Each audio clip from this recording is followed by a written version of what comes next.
নমস্কাৰ, আপোনালোকে চাবলৈ আৰম্ভ কৰিছে RK নিউজ।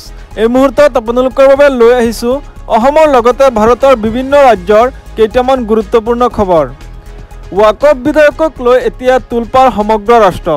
বিজেপিয়ে মুছলমানৰ কি ভাল কাম কৰিব সেয়া জনা আছে। লোকসভা ৰাজ্যসভাত বিজেপিৰ মাত্ৰ এজন মুছলমান সাংসদ আছে। বিজেপিৰ বাহন শুনি কমেডিয়ান কপিল শৰ্মাৰ চৌচোৱা যেন লাগে।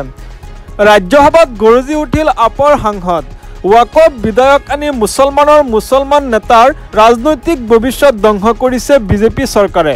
এইবাৰ সংসদত সৰব হৈ পৰিছে আপৰ সাংসদ সঞ্জয় সিং।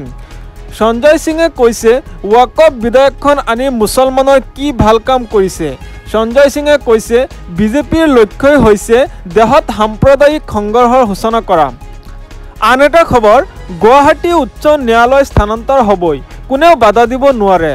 গুৱাহাটী উচ্চ ন্যায়ালয়ে স্পষ্টীকৰণ দিছে, হাইকোৰ্ট স্থানান্তৰৰ বিৰুদ্ধে চলা আন্দোলনক নৈচ্ছেদ কৰি মহাধিবক্তা দেৱজিৎ লন শইকীয়াৰ এই মন্তব্য। একাংশ অধিবক্তাৰ লাভালাভৰ বাবে হৈছে এই আন্দোলন। পৰৱৰ্তী খবৰ, ৱাকফ বিল নমনাসকল দেশদ্ৰোহী আৰু তেওঁলোকক জেলত ভৰাব লাগে। এইবাৰ বিহাৰৰ উপ মুখ্যমন্ত্ৰী বিজয় সিনহাই এই মন্তব্য কৰিছে। বিহাৰৰ উপ মুখ্যমন্ত্ৰী বিজয় কুমাৰ সিনহাৰ মন্তব্যক লৈ দেশজুৰি প্ৰতিক্ৰিয়াৰ সৃষ্টি হৈছে। বিহাৰৰ উপ মুখ্যমন্ত্ৰীৰ বিৰুদ্ধে মুছলমানক ভাবুকি দিয়াৰ অভিযোগ। দেশত লাখ লাখ মুছলমানৰ প্ৰতিবাদৰ মাজতেই বিজেপি নেতাৰ এই ডাঙৰ মন্তব্য। ৱাকফ সংশোধনী বিধেয়ক নমনাসকলক জেলত ভৰোৱাৰ হুংকাৰ দিছে বিহাৰৰ উপ মুখ্যমন্ত্ৰীয়ে।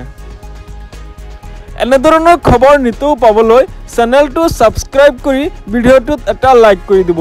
ধন্যবাদ।